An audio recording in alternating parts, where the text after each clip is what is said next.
Punjab government ने अपना कंधा फ्राहम करने की जो है वो ठान ली है इमरान खान साहब के ख़िलाफ़, क्योंकि मैंने आपको बताया था कि इमरान खान साहब के मुकदमात अब तकरीबन ख़त्म होने वाले हैं। आइंदा 1-1.5 हफ़्ता बहुत इंपॉर्टेंट है इसमें। मिसाल के तौर पे आप ये देखें कि परवेज़ इलाही साहब के मुकदमात को जितना भी ड्रैग किया गया बिलाखिर वो बाहर आ गए। अब शाह महमूद कुरैशी जो है उनके ऊपर साइफ़र वाला एक मुकदमा है और उनके भी बाहर आने का वक्त हो गया है, क्योंकि जैसे ही साइफ़र वाले केस का फ़ैसला होगा जिसके बारे में उम्मीद की जा रही है कि 1 से 1.5 हफ्ते में सारा मामला सिमट जाएगा। हो सकता है अगली पेशी के ऊपर ही शॉर्ट ऑर्डर आ जाए और रिहाई हो जाए शाह महमूद कुरैशी और इमरान खान की, या थोड़ा सा भी अगर इसको लंबा किया गया तो मैक्सिमम 8-10 दिन इसको खींचा जा सकता है। इससे लंबा ये होने के इम्कानात नहीं है। तो साइफ़र में छूटते ही शाह महमूद कुरैशी साहब जो है वो एक आज़ाद शहरी बन जाएंगे। तो उनकी फैमिली ने रब्ता किया इस्लामाबाद हाई कोर्ट से और ये ऑर्डर करवाया कि पता किया जाए कि पूरे पाकिस्तान में शाह महमूद कुरैशी साहब के ऊपर मज़ीद कितने मुकदमात हैं। अब सारे मुकदमात में शाह महमूद कुरैशी साहब के ऊपर ज़मानतें उनको मिल गई हैं। देखना यह है कि कहीं कोई मुकदमा छुपा कर तो नहीं रखा हुआ, जिसकी बुनियाद पे जब शाह महमूद कुरैशी साहब को साइफ़र वाले केस में छोड़ा जाए तो किसी और केस में गिरफ्तार कर लिया जाए। लिहाजा उनकी फैमिली ने हाई कोर्ट से रुजू किया और हाई कोर्ट ने इसके ऊपर ऑर्डर भी कर दिया। ये एक वादे निशानी है और इमरान खान साहब की टीम भी अब तैयारी कर रही है कि पूरे पाकिस्तान में पता किया जाए कि इमरान खान साहब के ऊपर मज़ीद मुकदमात कौन से हैं, क्योंकि 29 तारीख को इद्दत वाले केस का फ़ैसला आ रहा है। सब लोग ये कह रहे हैं कि ये फ़ैसला इमरान खान के ख़िलाफ़ आ ही नहीं सकता।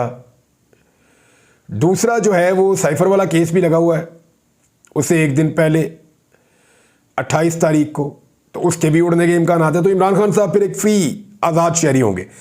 ऐसे में तोशा खाना का एक नया मुकदमा घड़ा जा रहा है, उसमें इमरान खान साहब को अंदर रखने की कोशिश की जाएगी, जबकि पंजाब हुकूमत ने अपना कांधा भी फराहम किया है। आपको पता है इमरान खान साहब अंदर से स्टेटमेंट्स देते हैं, आर्टिकल्स लिखते हैं, उनकी बुनियाद पर एक नया मुकदमा तैयार करने की कोशिश की जा रही है। पंजाब काबीना ने रियासती इदारों के खिलाफ नफरत अंगेज़ बयानियाँ बनाने के इल्ज़ाम में पाकिस्तान तहरीक इंसाफ के बानी और चेयरमैन और साबिक वज़ीर आज़म इमरान खान और दीगर के खिलाफ कार्रवाई की मंजूरी दे दी है। वज़ीर इत्तलाआत ने बताया कि इमरान खान मुसलसल इदारों के खिलाफ नफरत अंगेज़ बयानियाँ बनाकर शेख मुजीबुर रहमान बनने की कोशिश कर रहे हैं। उनसे मिलकर बाहर आने वाले भी इसी बयानिए का प्रचार करते हैं, जिस पर काबीना ने उनके खिलाफ कार्रवाई का फैसला कर लिया है।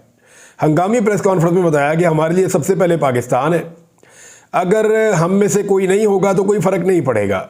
होम डिपार्टमेंट इस ज़मन में जल्द इक़दामात करेगा। जहरीली प्रोपेगेंडा मुहिम चल रही है, मुल्क में फैलाया जा रहा है। इमरान खान कह रहे हैं कि उन्हें जहर दिया जाएगा। ये जहनी मर्ज़ है जिसका तमाशा पूरी दुनिया देख रही है। उन्होंने कहा ये मसला नहीं है कि अडयाला जेल में उनसे मिलने कौन जा रहा है, मसला ये है कि वहाँ से बाहर क्या आ रहा है। अगर कोई जमात दहशतगर्दी विंग के तौर पर इश्तियाल अंगेज़ी फैलाने में मुलविस हुई तो उसे कानून के मुताबिक देखा जाएगा। अब ये करना क्या चाहते हैं? जो क्रिमिनल प्रोसीजर एक्ट की दफ़ा 196 के तहत कार्रवाई करना चाह रही है हुकूमत इमरान खान के ख़िलाफ़, और यानी इस एक्ट के तहत ऐसा होता है कि सूबाई या वफाकी हुकूमत किसी भी सरकारी मुलाजिम को रियासत के ख़िलाफ़ जराइम के मुकदमात दर्ज करने का इख्तियार दे सकती है। इस कार्रवाई में अदालत को पाबंद किया गया है कि कोई भी अदालत पाकिस्तान पीनल कोड की दफ़ा 295A, 294A, 153A, 108A और 505 के तहत तब तक कार्रवाई ना करे जब तक इन मुकदमात की दरख्वास्त सूबाई या वफाकी हुकूमत की तरफ से इख्तियार कुनिंदा अफसर की तरफ से दायर ना की गई हो। यानी होता यह है कि जब तक हुकूमत परमिशन नहीं देती, इजाज़त नहीं देती, तो इन दफ़ात के तहत जो है वो मुकदमा दर्ज नहीं होता। लेकिन अब सूबाई हुकूमत ने क्योंकि इसकी अप्रूवल दी और ये मुकदमा इमरान खान साहब के साथ उनके खिलाफ दर्ज करके उनको बदस्तूर गिरफ्तार रखने की या हिरासत में रखने की कोशिश की जाएगी। यानी दूसरे अल्फाज में ये है कि पंजाब हुकूमत ने भी अपना कांधा दे दिया है, क्योंकि वो जानते हैं कि इमरान खान बाहर आएंगे तो उनके लिए मुसीबत बढ़ जाएगी। बजट पेश करना है, लोड शेडिंग बदतरीन शुरू होने वाली है। बिजली का वो यूनिट जिसकी बुनियादी कीमत 16 रुपये फ़ी यूनिट इमरान खान साहब के दौर में होती थी, अब जो एक नई डिमांड आई है उसके बाद ये 80 रुपये यूनिट से ज़्यादा हो जाएगी। ये मैं आपको बता रहा हूँ, और ये हर तरफ चल रही है खबर। बहुत सारे लोग ये कह रहे हैं कि 80 रुपये यूनिट के करीब या उससे ज़्यादा बिजली की कीमत होने जा रही है। तो अंदाज़ा कर लीजिए कि कितनी ज़्यादा कीमत बढ़ा दी गई है। अगर इसको देखें भी तो 5 से 6 गुना कीमत, डबल नहीं, 5 से 6 गुना कीमत जो है वो ये हुकूमत जब से आई है वो बढ़ाती चली जा रही है। बिजली और गैस की कीमतें और पेट्रोल की कीमतें, डॉलर की कीमत इनसे कंट्रोल हो नहीं रही। तो ऐसी सूरत हाल में इमरान खान का बाहर आना इनके लिए मुसीबत है। लिहाजा इमरान खान को अंदर रखने के लिए पंजाब हुकूमत ने कहा जी हम भी अपना कांधा फराहम कर देंगे, इमरान खान को बाहर नहीं आना चाहिए। अब देखते ये हैं कि ये निज़ाम कब तक इमरान खान साहब को मज़ीद अंदर रख सकता है, क्योंकि दूसरी जानिब पाकिस्तान तहरीक इंसाफ ने फजलुर रहमान के साथ मिलकर तहरीक शुरू करने का ऐलान भी कर दिया है। असद कैसर साहब हैं जो मौलाना फजलुर रहमान साहब के साथ लंबे अरसे से राब्ते में हैं। उन्होंने कहा हुकूमत को इन हाउस तब्दीली या नए इलेक्शन के जरिए ख़त्म करने का हमारे पास ऑप्शन है। मौलाना फजलुर रहमान अब दूर नहीं रह सकते। मौलाना फजलुर रहमान और हमारा एजेंडा एक है, इनके साथ मिलकर हुकूमत के खिलाफ जल्द तहरीक शुरू करेंगे। मैंने आपसे कहा था ना इनका मफाद इनको इकट्ठा कर देगा। वजह यह है कि फजलुर रहमान साहब का गुजारा नहीं है पाकिस्तान तहरीक इंसाफ के बगैर, क्योंकि उनका नैरेटिव ही नहीं बनता।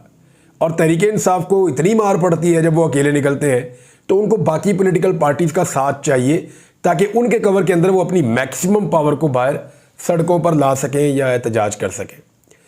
तो ये दोनों एक दूसरे की ज़रूरत बने हुए हैं।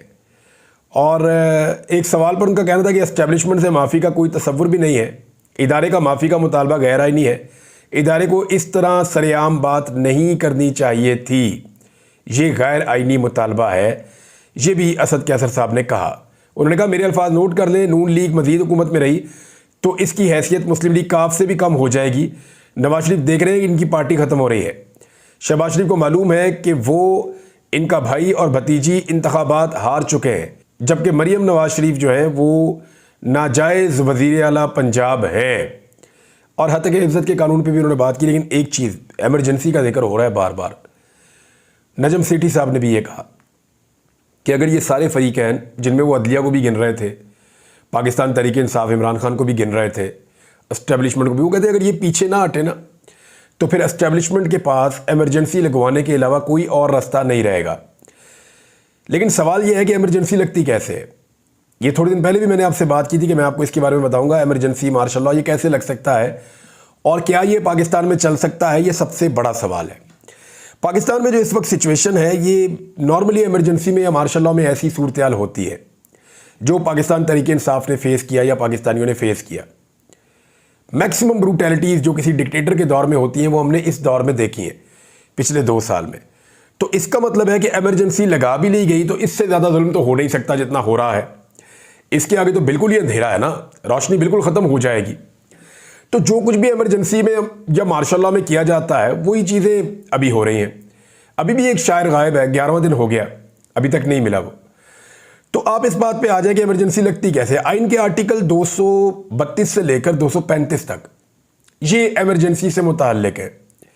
3 कंडीशंस ऐसी हैं जिसमें सदर पाकिस्तान एमरजेंसी को अनाउंस कर सकते हैं। देखिए, एमरजेंसी जो अनाउंस होती है ना या वो लगाई जाती है, वो सदर पाकिस्तान की जानिब से इम्पोज की जाती है, उनकी जानिब से लगाई जाती है। अब सदर पाकिस्तान कौन है? आसिफ अली जरदारी। ताल्लुक है उनका पाकिस्तान पीपल्स पार्टी से। अच्छा, आसिफ अली जरदारी ये रिस्क ले सकते हैं। बहुत सारे लोग कहते हैं कि पीपल्स पार्टी क्योंकि एक डेमोक्रेटिक पार्टी है, पीपल्स पार्टी एक ऐसी पार्टी है, जमहूरी सियासी जमात है, वो अपना रिकॉर्ड ख़राब नहीं करेगी। तो मैं आपको बता दूं कि पंजाब में जो माजी में वाहिद गवर्नर रूल अब लगा, माजी करीब में नवाज शरीफ साहब की पंजाब में हुकूमत थी, शहबाज शरीफ वज़ीर आला पंजाब थे, और वफाक में आसिफ अली जरदारी की हुकूमत थी और वो सदर पाकिस्तान थे। तो उस वक्त उन्होंने पंजाब में एमरजेंसी लगाई थी। मैं आपको फिर बता रहा हूँ कि उस वक्त उन्होंने पंजाब में एमरजेंसी लगाई थी। तो जरदारी साहब से आप तवक्को कर सकते हैं कि वो एमरजेंसी लगा सकते हैं, किसी सूबे में भी लगा सकते हैं। गवर्नर रूल उन्होंने अप्लाई किया था ना उस वक्त, सूबे में लगा सकते हैं, वफाक में लगा सकते हैं, हर जगह लगा सकते हैं। तो जरदारी साहब ऐसा कर सकते हैं, उनसे कोई बईद नहीं है।